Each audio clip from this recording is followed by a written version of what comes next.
Hi everybody, and welcome to Learn and Play. My name's Melissa, and today we're going to be talking about pets and animal adoption. We'll be looking closely at a work of art. We'll talk to an expert about animal rescue and adopting pets who are in need. And lastly, we'll do a fun art activity for you and the rest of your family. Let's start by looking at a work of art by an artist named William Robinson Leigh. He was an American artist and an illustrator. An illustrator is someone who draws pictures for books and magazines. William Robinson Leigh drew pictures of all sorts of things: landscapes, people, and animals. My favorites are his pictures of dogs. Let's look closely at his painting, Study Number 1, Dog. Can you describe what this dog looks like? What color is its fur?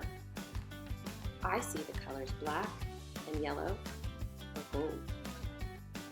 Is its tail long or short? What do you think it looks like when the dog wags its tail? Does it look like this dog would be tall or short?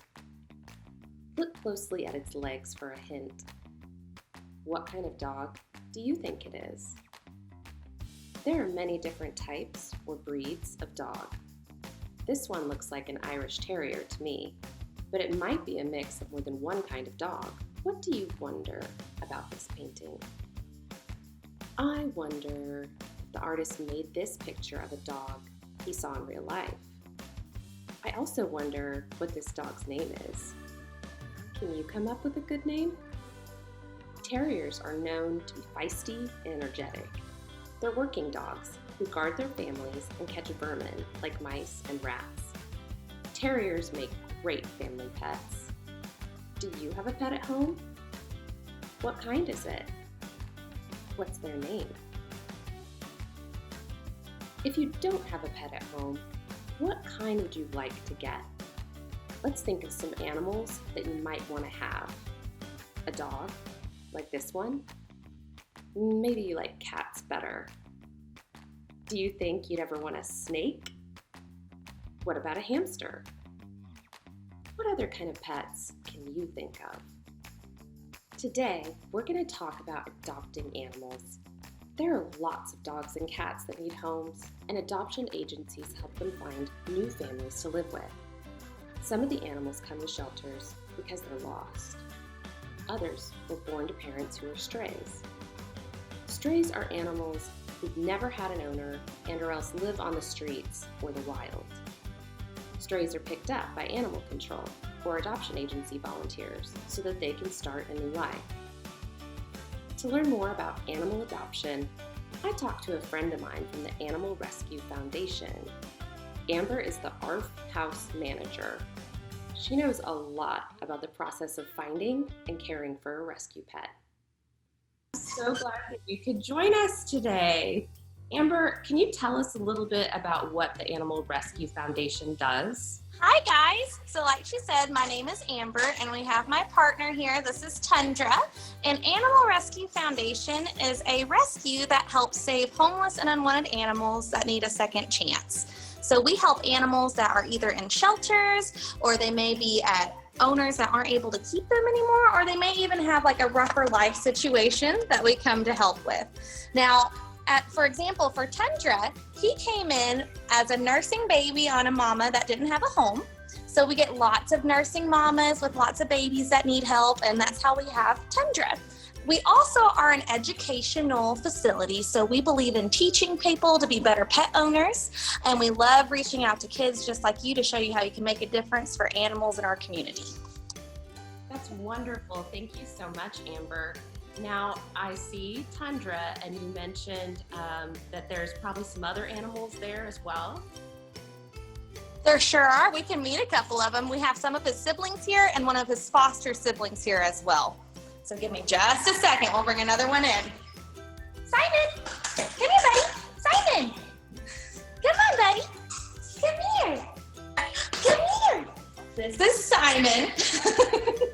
Hi. He's a bit of a bigger puppy, but he's in the same home with those other babies, and we are foster based. So what that means is our animals come here and then they go into foster homes. This is Simon. He has the best ears ever. He's not showing them to you right now, but he's a happy, happy boy. And he was a stray puppy that just didn't have a family. And so we were able to bring him into the program. He's a bigger puppy. And he's really, really happy about life. We have some treats on the counter here, so he's pretty excited to try to find treats. He's a bit more active and playful. So he's going to need a really active home where they can run with him and play with him and teach him some puppy manners. And that's all he has for us. We do have Tundra siblings. Which one is this, Miss Chris? Bentley. Hi, Bentley.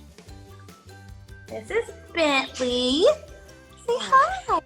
He was also another baby that was coming in while he was nursing on Mama, which just means that he had to have his mom to survive. And so we had a wonderful foster family that took in Mama and her 6 puppies. And this is just one of the ones that's now looking for a home.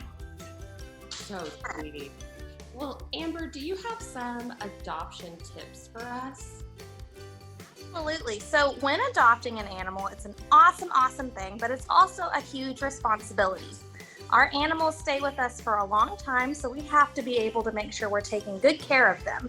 So something to always think about is, what is my animal going to need? What is my animal's personality?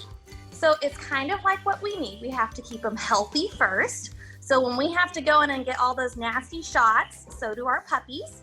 They have to keep up on medicines and something called heartworm preventative to keep their heart healthy. There's a lot to go into it. We have to make sure we can exercise our dogs. But if it's a senior, it's one that we want to be able to give lots of nap time to, a dog that we give just a really calm environment to. But if we want an active dog, we want to go for something like a puppy, one that we can run with, we can play with, we can train, and one that doesn't mind being close to people. So when adopting, it's a family decision. You got to make sure everybody's ready for the commitment, because they can stay with you for about another 16 years if they're a baby. So it's important that we make a good committed decision and that you talk to people that are in rescue to see what the best home for these animals would be as well. Yeah. So does ARF also rescue types of animals? We've seen a lot of dogs, but do you guys also adopt out cats as well? We have lots of cats. So we're not quite like a shelter where we have them all in one place. We use foster homes to keep them healthier and happier and get them used to being in a home environment. So we have probably close to 80 dogs in our system and somewhere close to probably 75 cats. So we have lots of kitties, but they're all in their foster homes. And we do have some cats at one of the PetSmarts here in Tulsa on 41st and Yale. So if we go to the PetSmart on 41st and Yale, are there certain days that you guys are there? The cats that are at PetSmart actually live there until they find their homes. They're the only ones that aren't in the foster program, and that's usually because they're older kitties that have their own space and they like to show off while they're at PetSmart. That's great. I think I've seen some of those cats there whenever I go by. So we have some ones for sure. Yeah. So I wanted to ask you about, hang on, I have one other question for you. Oh. So some families can't adopt animals. There might be somebody in the family who has an allergy or some other reasons why you can't have a pet. But what are some ways that people can contribute to foundations like ours without adopting? Well, there's a lot of ways to get involved to help our furry friends. The first step is educating. Educating ourselves and teaching the people around us how to take care of our homeless and unwanted friends is step 1. Step 2 is getting involved with an organization, and you can do that in a lot of ways. You can do that by making dog toys to hand off to dogs or cat toys.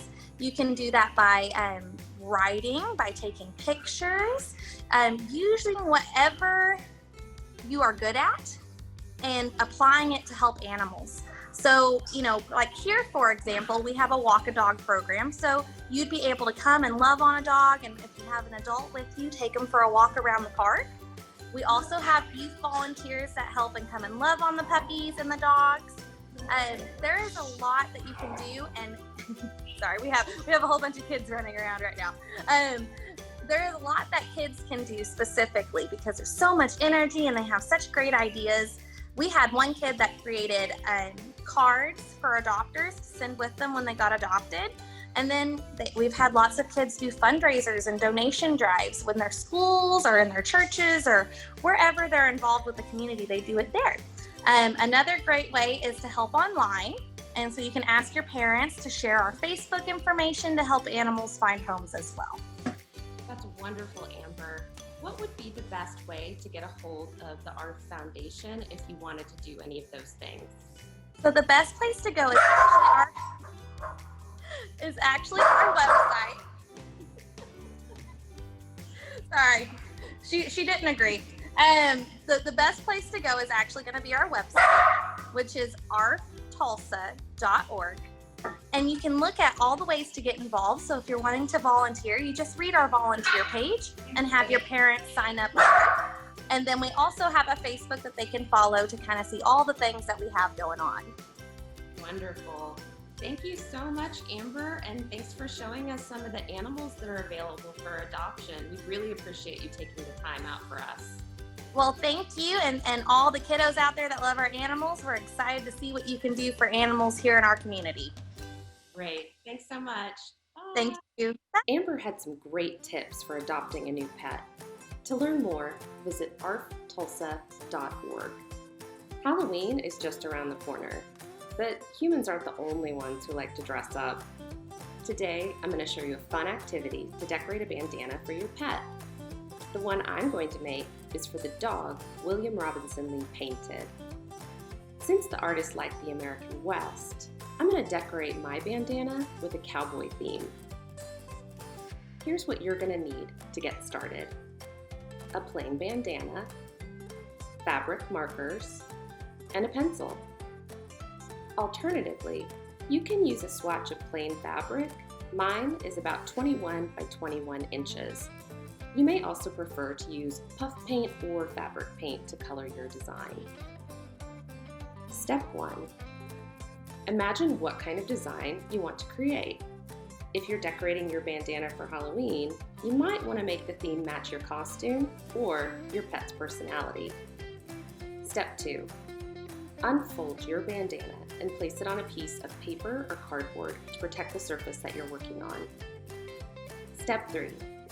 Use a pencil or your markers to draw an outline of your design first. Step 4. Color in your design and add details to the background. Step 5.